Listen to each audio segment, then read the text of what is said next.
No, no, no, I'm sorry, but no. No, no. No, no, now listen, I'm not going to do it this week. No, I'm sorry, no, the series ended last week. Well, how about a cheap, tatty review?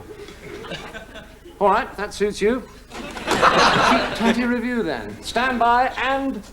Welcome to the final episode of the Fawlty Towers podcast, which will almost certainly be cheap and tatty.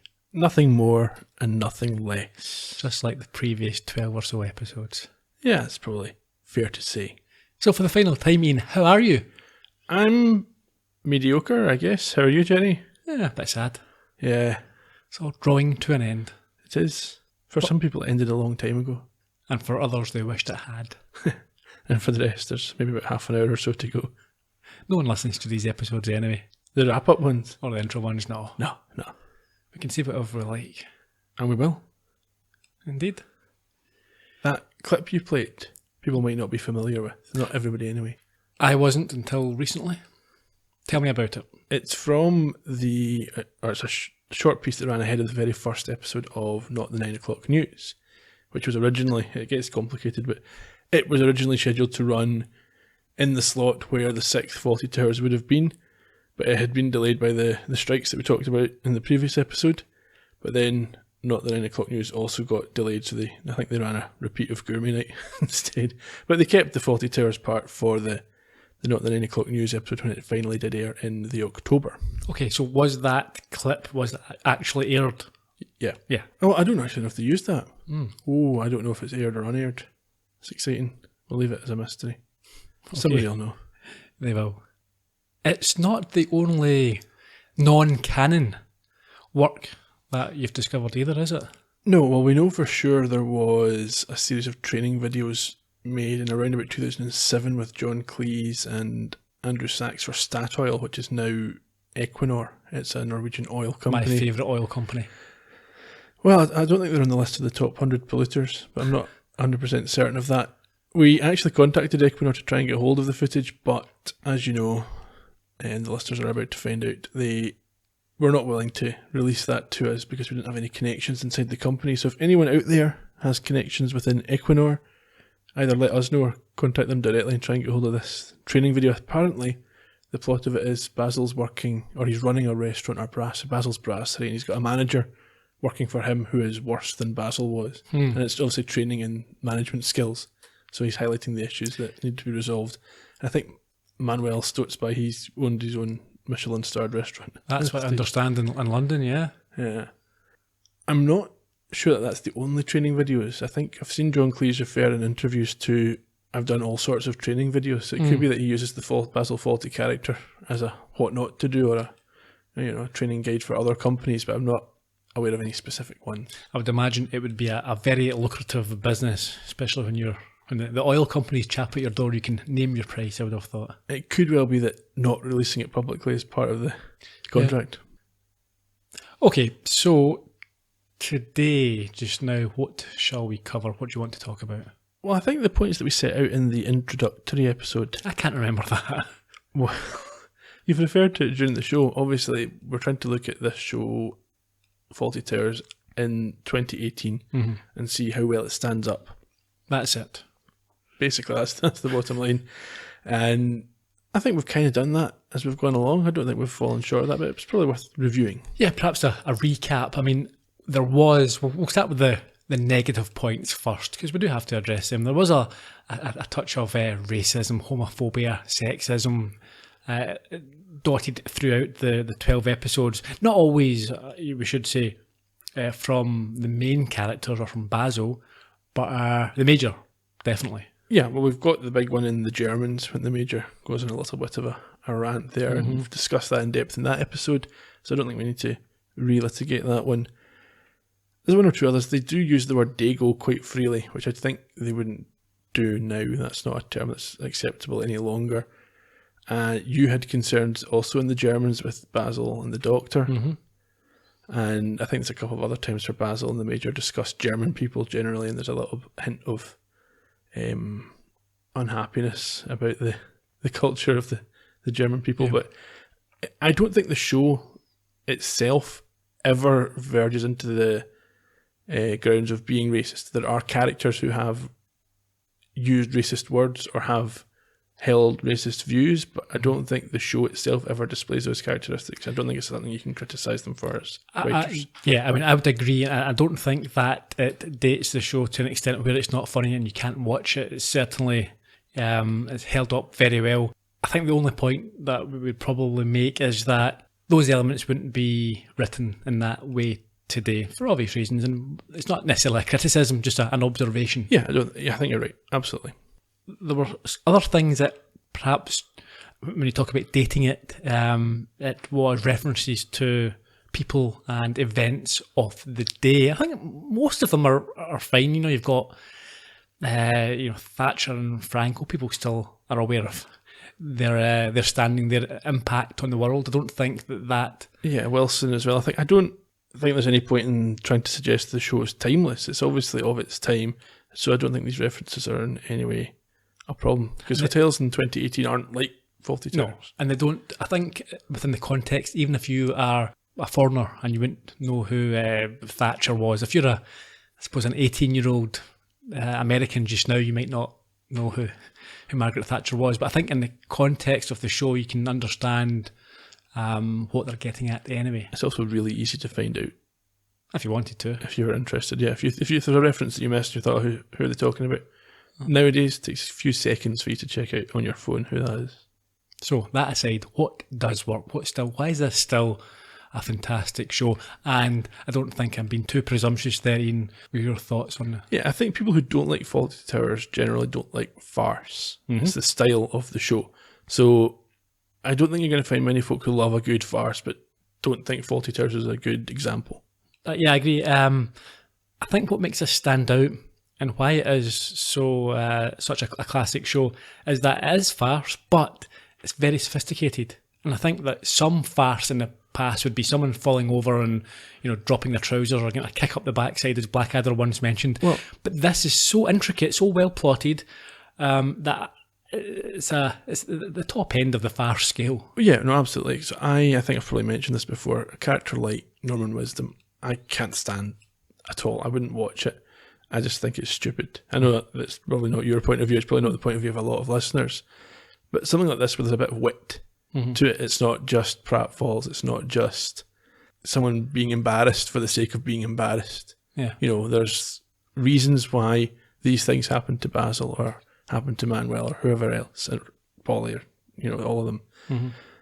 There's a bit of thought behind it that is more than how do we execute the physical aspect. And there's some good physical comedy as well. Mm-hmm. But for me, it is probably the writing and the acting that separate this from the pack. Sure. I mean, for me, you mentioned Norman Wisdom there. I'm not a huge fan at all, but I do like a lot of Laurel and Hardy, Harold Lloyd, that type of comedy. But I think you can trace the lineage there, because that is in itself, there's a lot of story built around that. They are comic geniuses, and it isn't just about stepping in a puddle or having a grand piano falling on your head. Yeah, it's very well done, and that's why those shows and this. Or a grand piano about to fall on your head and it cuts to a caption that says "ouch." One of those movies that you like that's got no colours. Yeah, you hate black and white movies. It's true. It's true. Dearie me. I think another thing I should say in terms of this style of show is, and it became more and more obvious to me the more we looked at this, is that Father Ted is a natural successor to Fawlty Towers. Well, I'll go on to that later on, I think, but yes, you're quite right. There are a number of shows who have taken inspiration from this, either very obviously or more subtly, but yeah. We'll come back to it. Well, yeah, I mean, the writing, it's not just the writing, that's only half of what makes a successful either TV show or movie. Someone has to perform the writing, and they have to do it very well. And this, again, we're talking about farce. It may look easy, it may look haphazard, slapdash, but the timing, everything about it has to be done pinpoint perfectly, or else it doesn't look, it does look cheesy, it does look... Yeah, I mean, I think what I noted about the acting is the high level of consistency and consistent excellence in the portrayal of the characters. It's not... Although we did criticise, I think, Basil the Rat for the way they changed Manuel's character a little bit. I think on the whole, over the 12 episodes, the characters are consistent and their relationships with one another are consistent, and I think that is a strength of the show. Definitely, yeah. I found an interesting, folk might have seen this, but there's a good interview with Prunella Scales. I think she did it when UK Gold were bringing back the show and they did a documentary. And she talks about how she imagined Basil. We've talked about this in the podcast, how she imagined Basil and Sybil's life before. Well, we've Fawlty tried Towers. to create a little bit of fan fiction. What did Prunella Scales have to say about it? It's not that different to what you came up with. So Okay. she sees it as Sybil comes from a family that are not posh in any way. They're maybe just working class family, working the catering business. Basil perhaps was doing national service, ties in with his Korean War story. Comes out of the army with a bit of money, payoff of what, I don't know how that worked, but that was how she saw it. He goes into a bar where Sybil's working. He likes to look at Sybil. She thinks, he's got a bit of money. He's a bit posh, maybe, or a bit, a bit socially higher than herself. And you can imagine he'd be quite charming, and his looks as well, if you're Well, into he'd be that. in his peak condition coming out of the army, wouldn't he? And she thinks maybe they had this romantic idea to just run off and run the hotel down at the coast. And that's what happened, and then it's gone wrong from there. Yeah, I can see how that would be the case. Yeah, that works, doesn't it? I think actually it was her suggestion to John Cleese and Connie Booth that Sybil be slightly socially down a step from Basil to make the relationship work better. Yeah, you can see that. Because otherwise I don't think she could see why Sybil would have any interest in Basil. And I think from the Basil characterisation point of view, one of the key things that John Cleese talks about is his fear of Sybil. And that he's not a coward in life generally, but he's scared of Sybil and he's scared of being taken down a peg, if that makes sense. Like his social status being seen as less than he thinks it is. Yeah, I mean, just on the being scared of Sybil, do you think that could be a slight, not going to say weakness, but a trope of the 70s, 80s era where you had the battle axe wife and the under the thumb husband? It's a lot. I think that's about as close as they get to cliche, isn't it? I don't think it's too bad in the show the way it works. It's a show that has had significant cultural impact throughout the world. It has. Like all good shows, a number of catchphrases. What stand out for you? Catchphrases, I picked up 3. Okay. How many did you pick up? Yeah, 3. So I've got Oh I Know by Sybil, which is... I know. And you've also got He's from Barcelona. I think all the other principals say that. I think even Manuel comes in. And obviously he says gay in 11 of the 12 episodes. So it's only a one-worder, but I think it still works as a... And I've seen a comedy skit from many years later where Cleese asks him what the 11th letter of the alphabet is. So obviously they're playing on that one again. Yeah. I think, as we mentioned in the Blackadder podcast, these catchphrases, certainly Kay and He's from Barcelona, have got so ingrained in the public consciousness that even if you're not aware of where it comes from, people will use it or certainly recognise it. Yeah.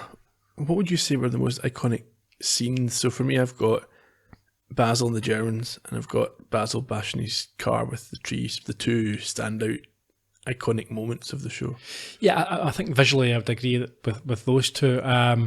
And the Germans as well, Basil with the bandages around his head. No, I would go with those. I think maybe more generally an image of Basil manhandling Manuel, lifting him up. Sure, maybe. Does that a few times, there's not one time it really stands out. But. Yeah, I mean, you've got the bit at the end of the wedding party. But you've also got In Touch of Class when he lifts him under his arm, carries him around. So I don't know if those are iconic moments or more of it's a pattern of behaviour that gets repeated. And the idea of Basil manhandling Manuel. Yeah. In terms of cultural impact, I think it's regarded still as the best sitcom there's been. Well, in 2000, the BFI, a list of the industry professionals, voted it the best TV programme of all time, in Britain, obviously. Yeah, I mean, I'm not sure it would stand up as the best TV programme of all time now. There's personally, I would maybe lean to things like Game of Thrones and some of the big budget TV shows. But that's not British. Yeah, well, not British, but I mean, in terms of best programme. Yeah. In terms of best, I don't think there's been a sitcom subsequent to 2000 that's better than Fawlty Towers. The only one that I would consider personally that has perhaps changed comedy would be The Office. Yeah, it's good, but I don't think it's better than Fawlty Towers. Okay. You're doing the dance from the I don't think intentionally. Maybe it's, I don't know. I can see you identify with David Brent, and that maybe pushes it forward in your mind. I think it's, again, when you see it and, what sort of age, we're talking nearly 20 years ago now.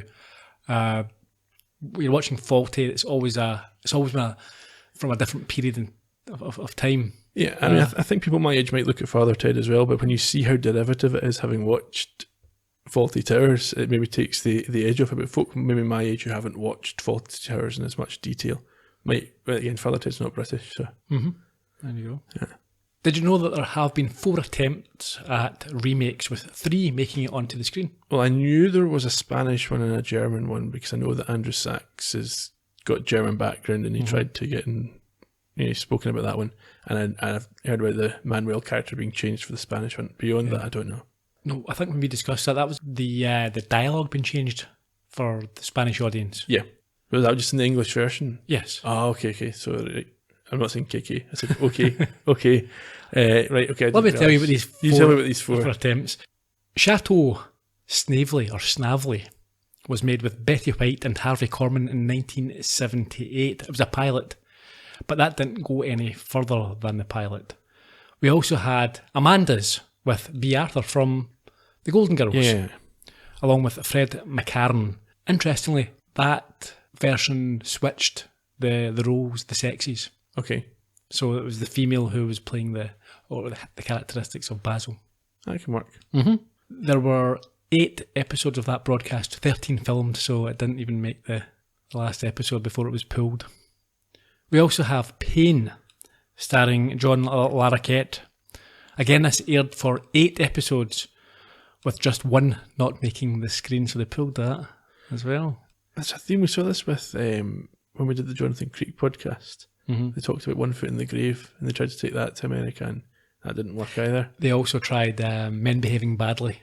Yeah, it's just, it doesn't even make sense. Why would they think that's a good idea? Well, if we go back to The Office, however, they did remake and then expand upon The Office, and by all accounts, I've not watched the American version, but from friends who have watched it and whose opinion I respect, they say it's very good, and in fact I've heard it's even better, but who knows? Sure, but I think when you're doing something like that, if you're taking a classic British show and you're making it for an American audience, you have to work out what it was that was British about it and what it was that was comedy. What's the comedy thread, and take that rather than taking the cultural side that's not going to connect with the audience. Sure, well, that's the thing. I mean, I think The Office is ideally suited to, I mean, it's a you get offices everywhere. Yeah, exactly. So, but Fawlty was uniquely English. Yeah. I'd say. Not even British, English. Absolutely. And also, finally, there was a German pilot that was produced but never aired. Understandable. We talked earlier about inspirations. Apparently, Third Rock from the Sun and Cheers have cited this show as inspirations for their shows. Interestingly, Cleese appeared as a guest in both.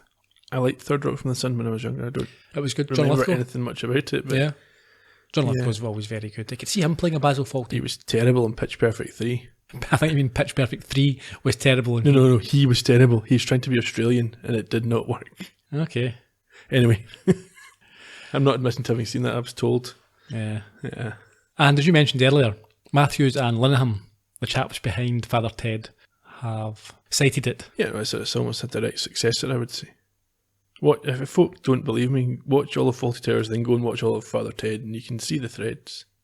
We also had Fawlty Towers Oxnard in 2007.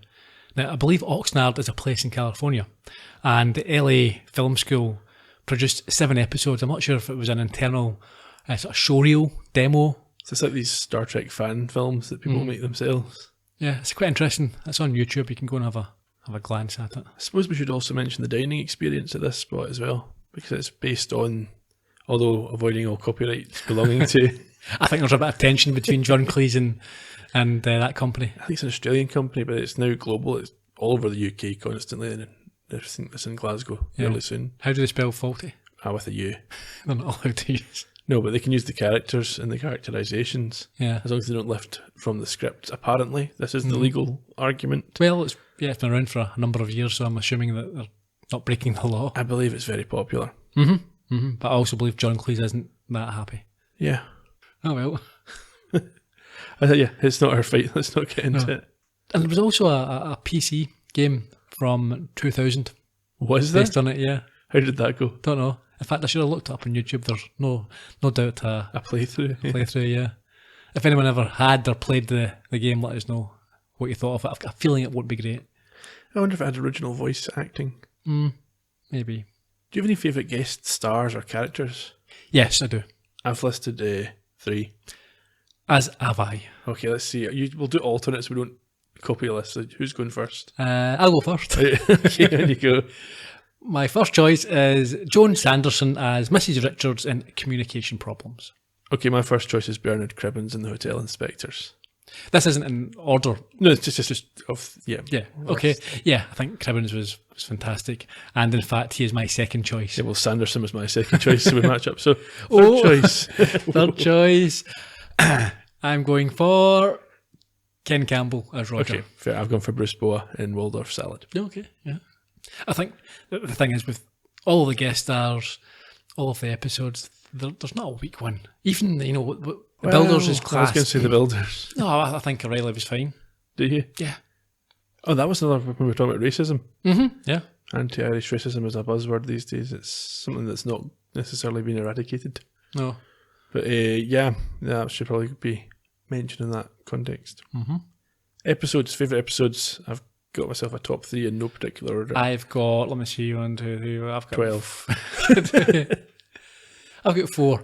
Okay. Let's alternate. Okay, since you've got 4, you should go first. I have to start at the beginning, a touch of class, Okay, I'll go with Hotel Inspectors. which is my second choice, Okay, my second choice is Communication Problems. which is my third, Okay, my third is Basil the Rat. and my fourth is The Kipper and the Corpse. Good choices. Yeah. If any listeners want to tweet us or go onto the site, let us know what your favourite. In fact, if you can rank them, go for it. Yeah, give us your top 10 and then explain why you left the other 2 out. Okay. I believe you've got some thoughts about the building that was used for the exteriors. Yeah, it was Woodburn Grange Country Club in Buckinghamshire, which sadly burned down in 1991, and the site now has houses on it. There's quite a interesting but sad video on YouTube. You see the place on fire, literally burning down. There's 2 different videos. So there's a footage of the actual fire. There's also, from the DVD, footage of the interior after the fire. It's just a shell. Yeah. Yeah. Worth a watch. Sure, for completeness. Uh-huh. I don't think there's a director's commentary on that part of it. Moving on, we didn't, or I didn't, mention or discuss John Cleese or Connie Booth during the episode at Trivia, so let's rectify that now. Not that we really need to. They need no introduction, but let's give them one anyway at the end. John Cleese, born in 1939, a comedy legend known for Monty Python, A Fish Called Wanda, The Frost Report. He was also in Doctor Who, Time Bandits, Silverado, a good western. You don't like westerns, Ian, but it's with Kevin Costner. Okay, there's nothing worse than a black and white western. That would be my ultimate It's misery. a colour western. Also pirate movies, I hate them. Yeah. Carry on. As mentioned, he was in Cheers, The Great Muppet Caper, Clockwise, I like that, Will and Grace, Shrek 2 and 3, Third Rock from the Sun. He was in at least one of the Harry Potter movies. Mm-hmm. A couple of James Bonds, The World Is Not Enough and Die Another Day. Many Adventures of Winnie the Pooh. And in Rat Race, that was like a gumball rally type movie from the early 2000s.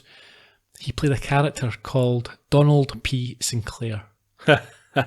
And as we mentioned previously, Donald P. Sinclair was his inspiration for the character Basil. His nemesis, his arch enemy. Yeah. He was Oscar nominated for A Fish Called Wanda. He also had about 5 or 6 Primetime Emmy nominations, including 1 win for Cheers. There you go.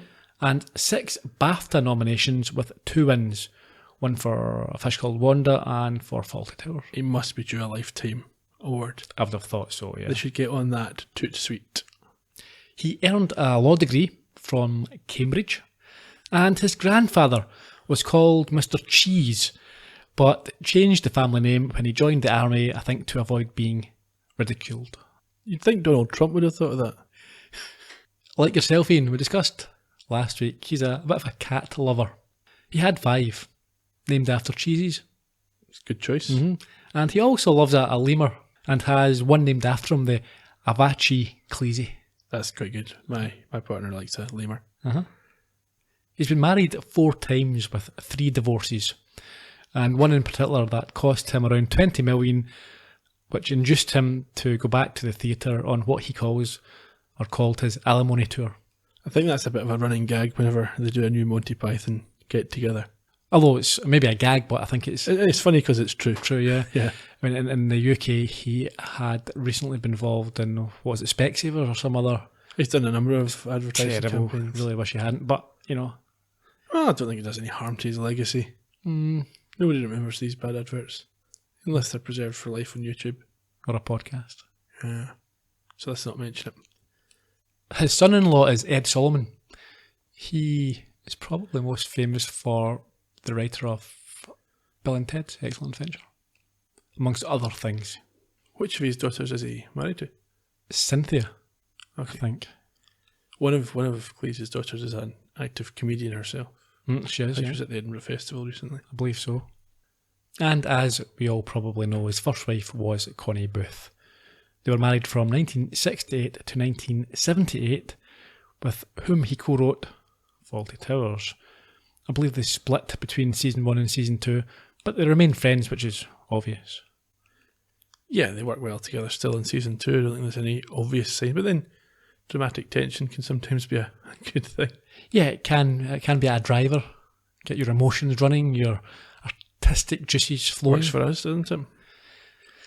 Enough of your juices, artistic or otherwise, Ian. Moving on. Connie Booth.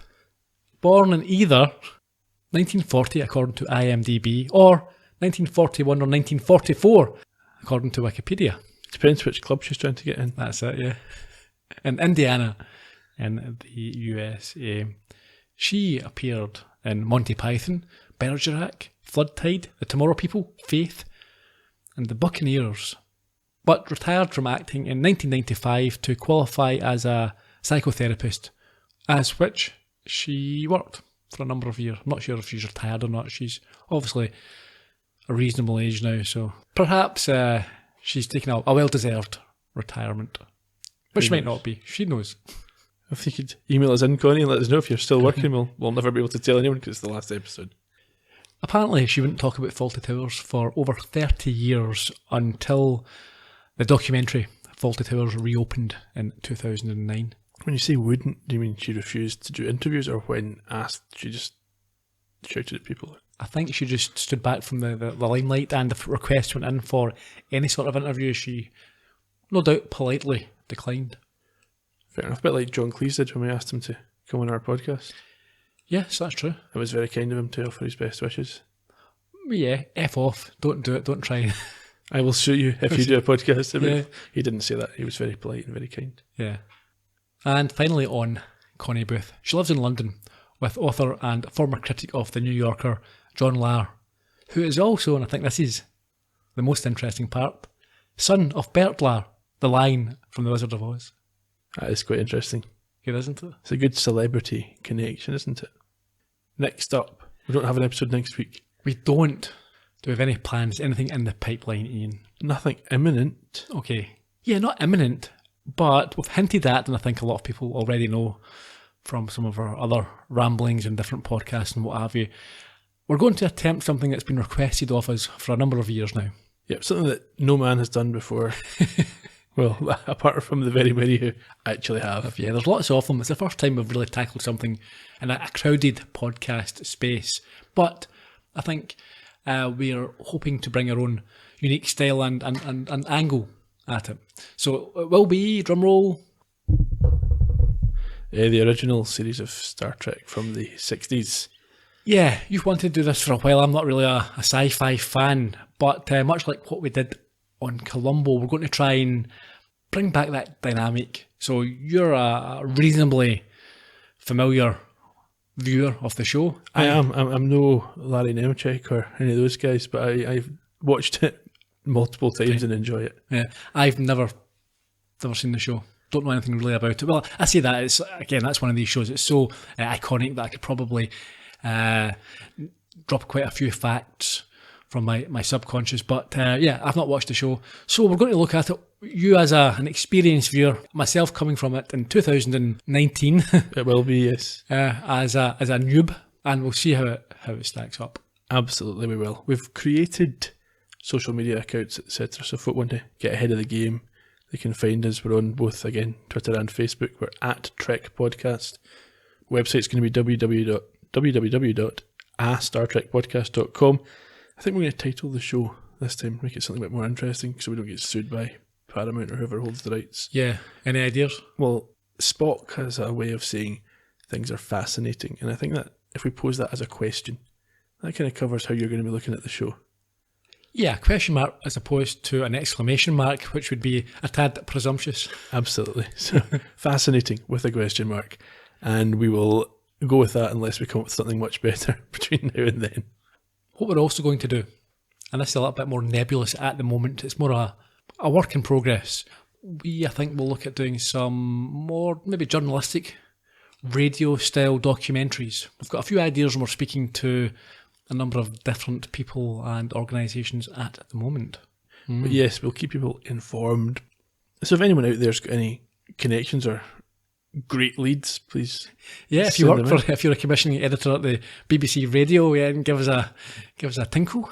We know that you're listening, and you always listen. Now's the time to get in touch. But before we go, we need to thank people, I think. Yes, thank you, Gerry, for your contributions on and this. Thank you, Ian. That's all, folks. Cheerio.